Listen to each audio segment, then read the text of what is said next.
नमस्कार, मी प्रकाश भोसले, अध्यापक विद्यामंदिर पनोरे. मी इयत्ता 5वीसाठी गणित शिकवतोय.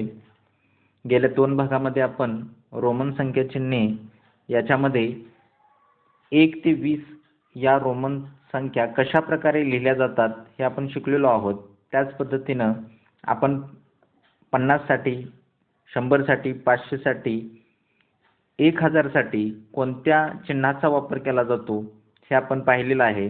आज आपण उदाहरण संग्रह 1 या ठिकाणी आपण सोडवून घ्यायचा आहे. गेल्या भागामध्ये मी तुम्हाला सांगितलं होतं की घरामध्ये हा उदाहरण संग्रह सोडवा. तुम्ही सोडवलेला असेल. या भागामध्ये आपण हा उदाहरण संग्रह या ठिकाणी सोडवून घ्यायचा आहे आणि त्याच्यामध्ये येणाऱ्या ज्या काही शंका आहेत, तुम्हाला ज्या काही शंका सोडवताना आलेल्या असतील त्या या ठिकाणी तुमच्या निरसन होतील. तर हा उदाहरण संग्रह आपण या ठिकाणी सोडवून घेऊयात. पहिला प्रश्न आहे, 1 ते 20 या संख्या रोमन संख्या चिन्हे वापरून लिहा. आता हा प्रश्न सोपा आहे कारण आपण 1 ते 20 या रोमन संख्या पाहिलेल्या आहेत. कशा लिहिल्या जातात तेही पाहिलेलं आहे आपण. त्याच्यामध्ये फक्त 14 आणि 19 या दोन संख्या व्यवस्थित लिहिणं गरजेचं आहे. कारण ह्या संख्या लिहिताना चूक होण्याची शक्यता असते. तेव्हा आपण ह्या दोनच संख्या कशा लिहिल्या जातात ते आपण पाहू. 14 लिहित असताना x, i, v या चिन्हाचा वापर केला जातो रोमन संख्या चिन्हामध्ये. आता ही रोमन संख्या कशी तयार झाली तर हे x म्हणजे 10 आणि हे iv हे 4. आता x नंतर iv आलेला आहे त्यामुळे हे अधिक होईल. 10 अधिक 4 बरोबर 14. अशा प्रकारे आपल्याला रोमन संख्या चिन्हामध्ये x i v म्हणजेच 14 लिहिता येतं. त्यानंतर 19 x i x 19 रोमन संख्या लेखन पद्धतीमध्ये अशा प्रकारे लिहिलं जातं. हे जरासं लक्षात ठेवणं गरजेचं आहे. हे x म्हणजे 10 आणि हे ix म्हणजे 9. 10 अधिक 9 बरोबर 19. अशा प्रकारे आपल्याला 19 लिहिता येतं. ह्या दोनच संख्या काळजीपूर्वक लिहिणं गरजेचं आहे. चला आता दुसरा प्रश्न बघूयात आपण. दुसरा प्रश्न, पुढील संख्या आंतरराष्ट्रीय संख्या चिन्हात लिहा. आता या दुसऱ्या प्रश्नामध्ये रोमन संख्या दिलेल्या आहेत. त्या रोमन संख्या आपल्याला आंतरराष्ट्रीय संख्या चिन्हामध्ये लिहायच्या आहेत. आंतरराष्ट्रीय संख्या चिन्ह म्हणजे आपण जे नेहमी वापरतो त्याच्यामध्ये आपण बघा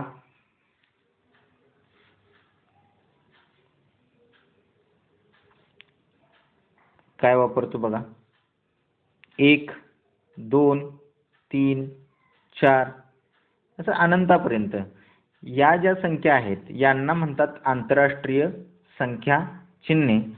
ही आंतरराष्ट्रीय संख्या चिन्हे म्हणजे पूर्ण आंतरराष्ट्रीय म्हणजे संपूर्ण जगामध्ये या संख्या वापरल्या जातात म्हणून यांना आंतरराष्ट्रीय संख्या चिन्हे असे म्हटलं जातं. तर आता आपल्याला त्या प्रश्नामध्ये बघा दुसऱ्या प्रश्नामध्ये दुसरा प्रश्न या ठिकाणी दिलेला आहे. पुढील संख्या आंतरराष्ट्रीय संख्या चिन्हात लिहा. आता पहिला प्रश्न आहे v. पहिला प्रश्न तुम्हाला दिसत असेल. रोमन संख्या दिलेली आहे. आपण याला इंग्रजीतील कॅपिटल अक्षर काय म्हणतो v म्हणतो. तर ही रोमन संख्या आहे. यासाठी आपण काय वापरतो आंतरराष्ट्रीय संख्या चिन्हामध्ये तर बघा v म्हणजेच काय तर आपण आंतरराष्ट्रीय संख्या चिन्हामध्ये याला 5 म्हणतो. म्हणजेच या 5 साठी रोमन संख्यामध्ये v म्हटलं जातं. 5 साठी रोमन संख्या लेखन पद्धतीमध्ये 5 लाच हे चिन्ह वापरलं जातं v. त्यानंतर पुढचा प्रश्न दुसरा VII याला आंतरराष्ट्रीय संख्या चिन्हामध्ये कसं लिहिलं जातं तर हे VII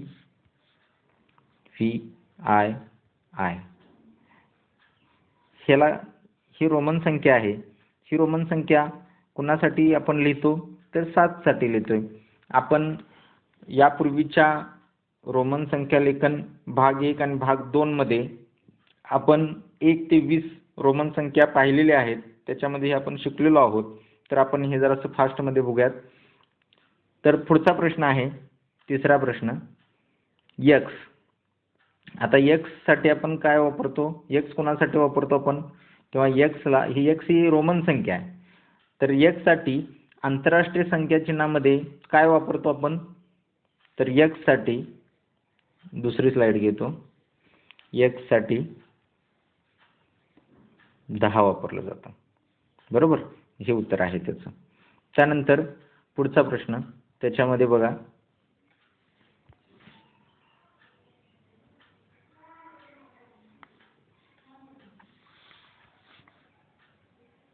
चौथा प्रश्न आहे, XIII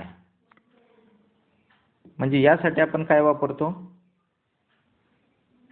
तर त्यासाठी आपण वापरतो XIII साठी 13. हे उत्तर असणार आहे त्याचं.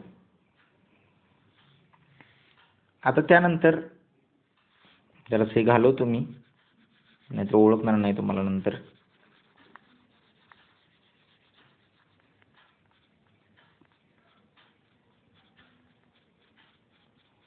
XII बघूयात आपण त्यासाठी काय लिहिलं, आंतरराष्ट्रीय संख्या चिन्हामध्ये काय लिहिलं जातं त्यासाठी. XIII. तर हे x म्हणजे 10 अधिक, आता x नंतर I आलेला आहे. आता हे I 3 वेळा आलेला आहे. 3 पेक्षा जास्त वेळा येऊ शकत नाही, कारण रोमन संख्या लेखन पद्धतीमध्ये कोणत्याही संख्येमध्ये I हे जास्तीत जास्त 3च वेळा येऊ शकतं. 3 पेक्षा अधिक वेळा येऊ शकत नाही. त्यामुळे ह्या एका I साठी इथं 1 येईल, कारण x नंतर I आलेला आहे, पुन्हा I आलेला आहे, अधिक 1, पुन्हा I आलेला आहे, अधिक 1, म्हणजे बरोबर किती होईल? 13. म्हणजे XII म्हणजेच किती? 13. लक्षात आलं असेल तुमच्या. त्यानंतर पुढचा प्रश्न आहे. पुढच्या प्रश्नामध्ये तुम्ही जर तुमचं पुस्तक समोर असेल तर त्याच्यामध्ये सुद्धा तुम्ही बघू शकताय. पुढचा प्रश्न, XIV.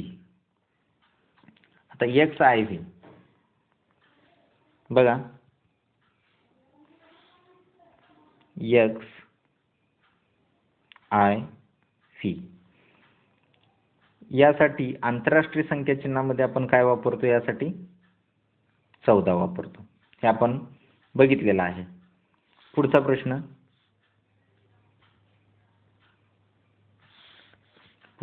काय आहे?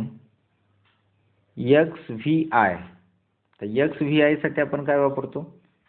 XVI यासाठी आपण वापरतो आंतरराष्ट्रीय संख्या चिन्हामध्ये 16. म्हणजे XVI म्हणजेच आंतरराष्ट्रीय संख्या चिन्हामध्ये 16. हे आपण शिकलेलो आहोत, त्यामुळे आपल्याला हे येणं क्रमप्राप्त आहे. आलंच पाहिजे ते. आता बराच वेळा सराव झालेला आहे आपला. त्यानंतर पुढचा प्रश्न, XVIII यासाठी काय वापरलं जातं बघा आंतरराष्ट्रीय संख्या चिन्हामध्ये. हे जरासं पुसतो मी.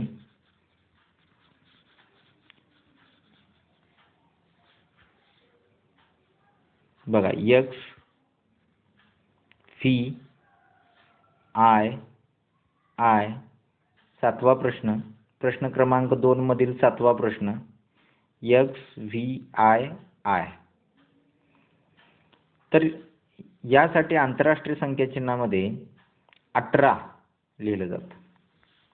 म्हणजे प्रश्न क्रमांक 7चं उत्तर असणार आहे 18. लक्षात आलं? त्यानंतर पुढचा प्रश्न,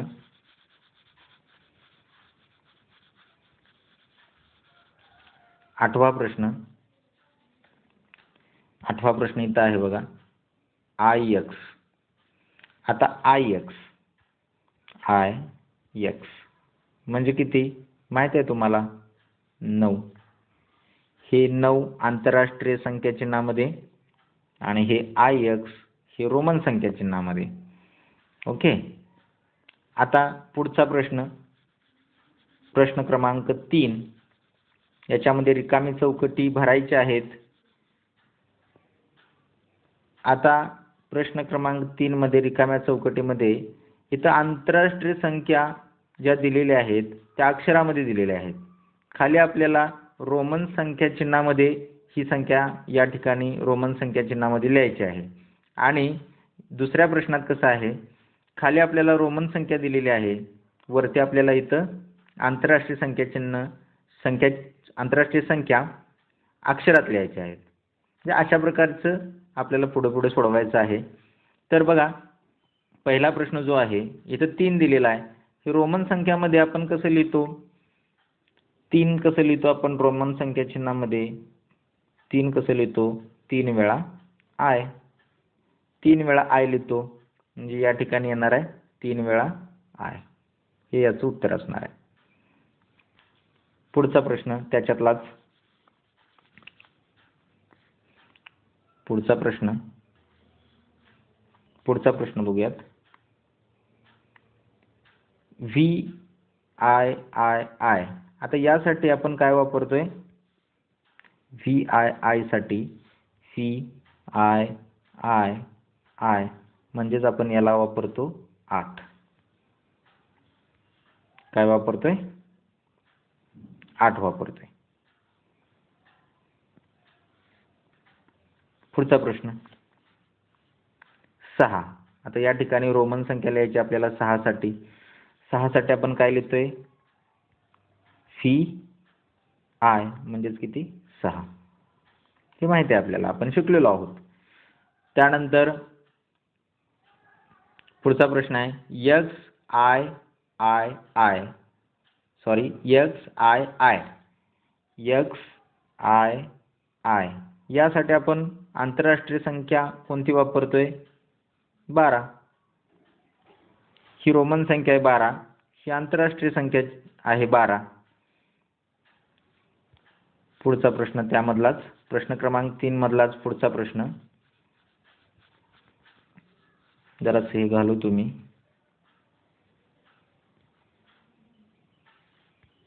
हा प्रश्न 15 लिहायचा आहे आपल्याला रोमन संख्यामध्ये. रोमन संख्या चिन्हामध्ये 15 लिहायचं आहे. कसं लिहिणार आपण? 15 बरोबर x V.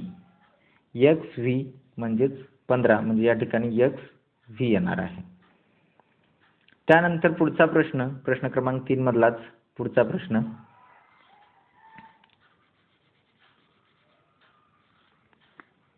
X I x. हे आपण प्रश्न क्रमांक 1 मध्ये बघितलेला आहे. एक्स आय एक्स म्हणजेच किती? 19. एक्स आय एक्स म्हणजेच 19 हे त्याचं उत्तर असेल. पुढचा प्रश्न चौथा प्रश्न वाचतोय मी, लक्ष द्या. तुम्ही तुमच्या पुस्तकामध्ये बघितलं तरी चालेल. चौथा प्रश्न, रोमन संख्या चिन्हांचा उपयोग करून संख्या लिहा. आता या ठिकाणी आंतरराष्ट्रीय संख्या दिलेली आहेत. 9 दिलेले आहे, 2 दिलेले आहे, 17 दिलेले आहे, 4 दिलेले आहे, 11 दिलेले आहे, 18 दिलेले आहे.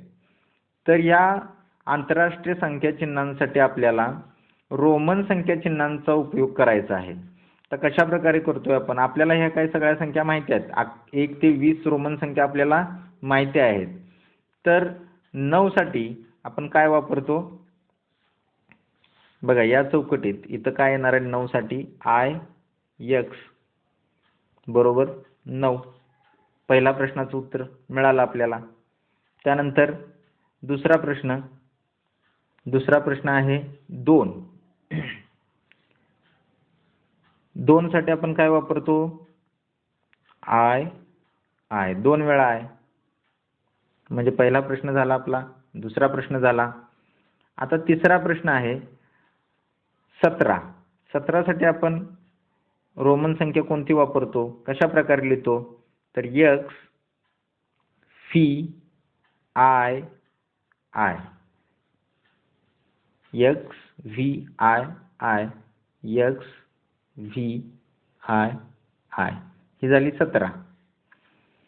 त्यानंतर पुढचा प्रश्न, प्रश्न क्रमांक 4 मधील चौथा प्रश्न.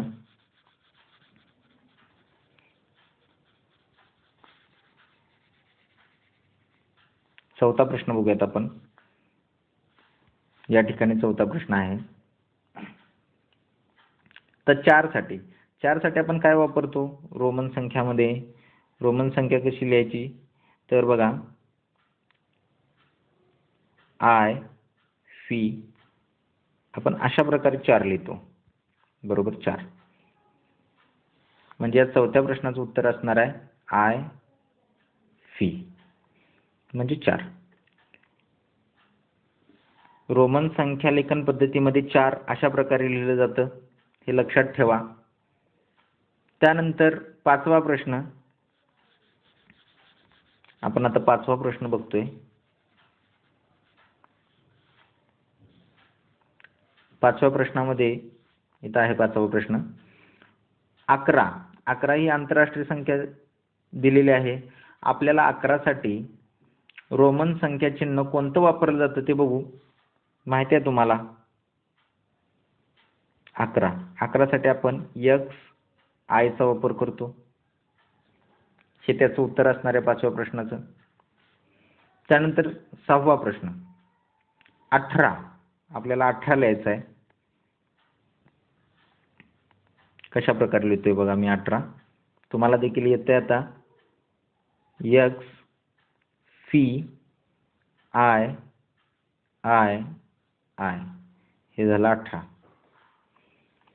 अशा प्रकारे 18 लिहिलं जातं, लक्षात ठेवा. त्यानंतर आपल्याला आता पुढचा प्रश्न बघायचा आहे. 5वा प्रश्न बघायचा आहे आपल्याला.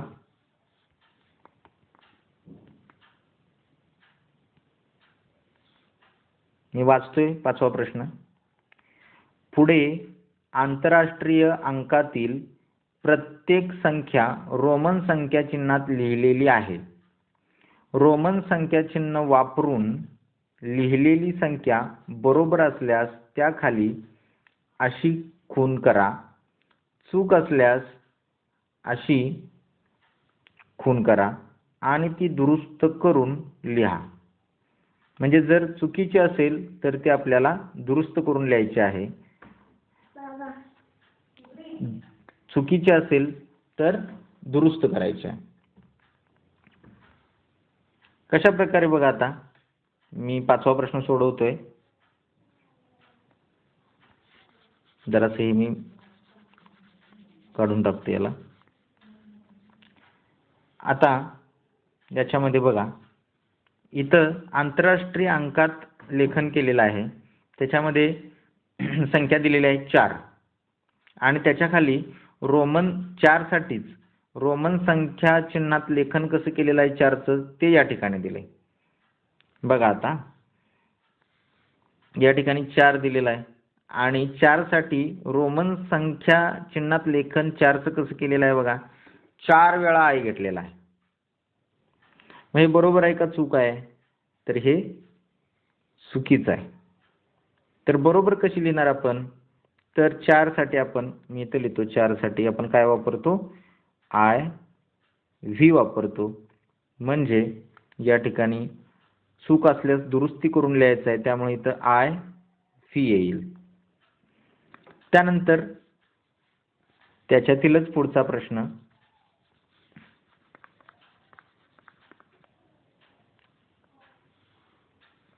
6 दिलेला आहे. 6 साठी बघा या ठिकाणी रोमन संख्या चिन्ह दिलेलं आहे व्ही आय, हे बरोबर आहे. त्याच्या खाली आपण टिक मार्क करायचे अशा प्रकारे. पुढचा प्रश्न,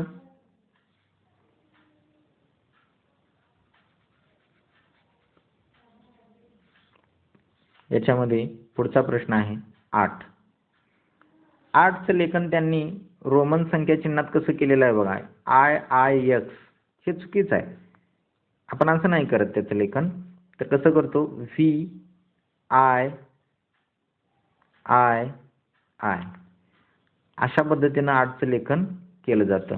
या ठिकाणी मी इथं काढतोय, इथं लिहितोय फी आय आय अशा प्रकारे 8 लिहिलं जातं. हे माहिती आहे तुम्हाला. त्यामुळे त्याच्या खाली चूक येईल म्हणजे गुणिले चिन्ह द्यायचं त्या ठिकाणी. याच्या खाली इथं असं चिन्ह येईल आणि इथं दुरुस्त करून तुम्ही लिहू शकता. त्यानंतर पुढची संख्या आहे 16. बघा या ठिकाणी रोमन संख्या लेखन पद्धतीमध्ये 16 कसं लिहिलं जातं ते या ठिकाणी दाखवलेलं आहे, लिहिलेलं आहे. ते बरोबर आहे का बघा? तर ते बरोबर आहे. त्याच्या खाली अशी खूण करायची आहे. त्यानंतर पुढचा प्रश्न 15चं लेखन त्यांनी करून दाखवलेलं आहे. ते बरोबर आहे का बघा? व्ही व्ही व्ही हे चुकीचं आहे, हे तुम्हाला माहिती आहे. तर 15चं लेखन कसं केलं जातं? तर एक्स व्ही बरोबर 15 म्हणजे एक्स व्ही असं रोमन संख्या लेखन पद्धतीमध्ये 15 साठी लिहिलं जातं. हे आपल्याला माहिती आहे. म्हणजे त्यांनी लिहिलेली संख्या रोमन संख्या ही चुकीची आहे 15 साठी. या ठिकाणी आपला उदाहरण संग्रह सोडवून झालेला आहे. आता त्याच्या खाली त्यांनी काही माहिती दिलेली आहे. उदाहरण संग्रहाच्या खाली काही माहिती दिलेली आहे, ती थोडीशी आपण बघू जरा. मी जरा ही घालवतो पहिला.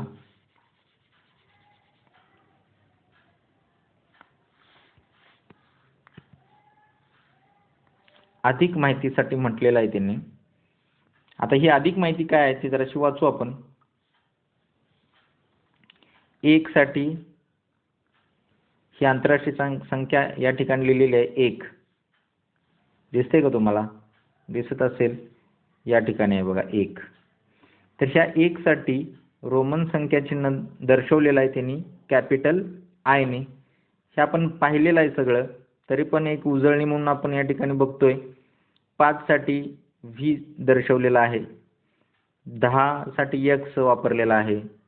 50 साठी एल वापरलेला आहे. 100 साठी सी वापरलेला आहे. 500 साठी डी वापरलेला आहे आणि 1000 साठी एम वापरलेला आहे. लक्षात आलं असेल तुमच्या. आता आणखीन एक आपल्याला महत्त्वाची माहिती आपल्याला बघायची आहे. आता आपण शून्य आपण नेहमी वापरतो त्या संख्या कशा बनलेल्या आहेत? 0 ते 9. 0 ते 9 या अंकांचा, मी काय म्हणतोय बघा, 0 ते 9 या अंकांचा वापर करून 0 ते 9 या अंकांचा वापर करून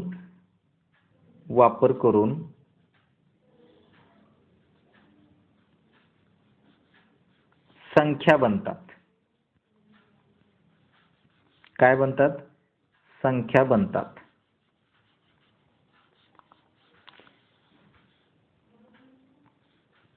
शून्य ते 9 या अंकांचा वापर करून सर्व संख्या बनतात. सर्व अनंतापर्यंतच्या सर्व संख्या बनतात. त्या संख्यांमध्ये 0 ते 9 मधील सर्व अंक असतात. त्या अंकांचा वापर करूनच सर्व संख्या बनतात, हे आपल्याला माहिती आहे. तर या संख्या लेखन पद्धतीला दशमान संख्या लेखन पद्धती म्हणतात. कोणती पद्धती म्हणतात? मी लिहितोय. दशमान संख्या लेखन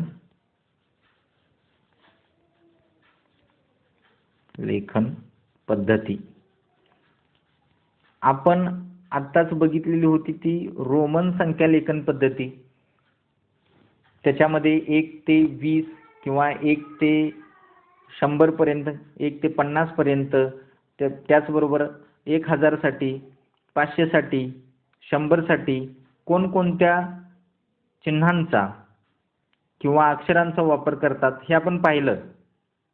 परंतु आपण आता या ठिकाणी बघतोय ते दशमान संख्या लेखन पद्धती, त्याच्यामध्ये आपण काय वापरतो, 0 ते 9 संख्या वापरतो आणि याच्यापासून संख्या तयार करतो. आता रोमन संख्या आणि दशमान संख्या यांच्यामध्ये काय फरक आहे, किंवा रोमन संख्यांचा वापर आपण आता जास्त का करत नाही, दशमान संख्यांचा वापर जास्त का केला जातो पूर्ण आंतरराष्ट्रीय स्तरावरती, पूर्ण जगामध्ये या दशमान संख्यांचा वापर केला जातो. रोमन संख्यांचा वापर सध्या कमी आहे, या दशमान संख्येचा वापर जास्त केला जातो. तर हा का केला जातो, याच्या पाठीमागचं कारण काय आहे ते बघू. कारण बघा, आपण संख्या लिहितो, 29 लिहिलं इथं मी, तर ह्या 9 ची स्थानिक किंमत आपल्याला काढता येते, 9 असते, कारण 9 हे एकक स्थानी आहे. 2 ची स्थानिक किंमत 20 येते, कारण हे 2 जे आहे ते दशक स्थानी आहे, त्यामुळे याची किंमत 20 येते. आणि 9 हे एकक स्थानी आहे, त्यामुळं याची किंमत 9 येते. म्हणजे अंकांची जी किंमत आहे ती स्थानानुसार बदलत जाते, अंकाची किंमत स्थानानुसार बदलत जाते. परंतु रोमन संख्या चिन्हामध्ये किंवा रोमन संख्या लेखन पद्धतीमध्ये अंकाची किंवा त्या संख्येतील अंकांची स्थानिक किंमत बदलत नाही. उदाहरणार्थ बघा, कारण रोमन संख्या लेखन पद्धतीमध्ये एकक, दशक, शतक म्हणजे अशी काही स्थानं नसतातच, त्यामुळं हा एक त्याच्यामधला, त्या संख्येमधला तोटा आहे. संख्या लिहायची असेल आपल्याला ती तर खूप मोठी मोठी होत जाते, त्यामुळे तिचा वापर आपण सध्या कमी करतोय आणि दशमान संख्या लेखन पद्धतीचा वापर सर्वात जास्त केला जातो. हे त्याच्या पाठीमागचं कारण आहे, हे आपण समजून घेतलं पाहिजे. तर या ठिकाणी आपण उदाहरण संग्रह 1 आणि दशमान संख्या लेखन पद्धतीविषयी आणि रोमन संख्या लेखन पद्धतीविषयी त्यांच्यामध्ये थोडीशी आपण तुलना केली. तर हा तास या ठिकाणी उदाहरण संग्रह सोडवण्यापुरताच होता, तरी आपण माहिती बघितली. तर हा तास या ठिकाणी आपण थांबवतोय. उद्यापासून आपण संख्या हे प्रकरण बघतोय, संख्याज्ञान विषयी आपल्याला उद्यापासून सुरुवात करायची आहे. ओके, ठीक आहे, धन्यवाद.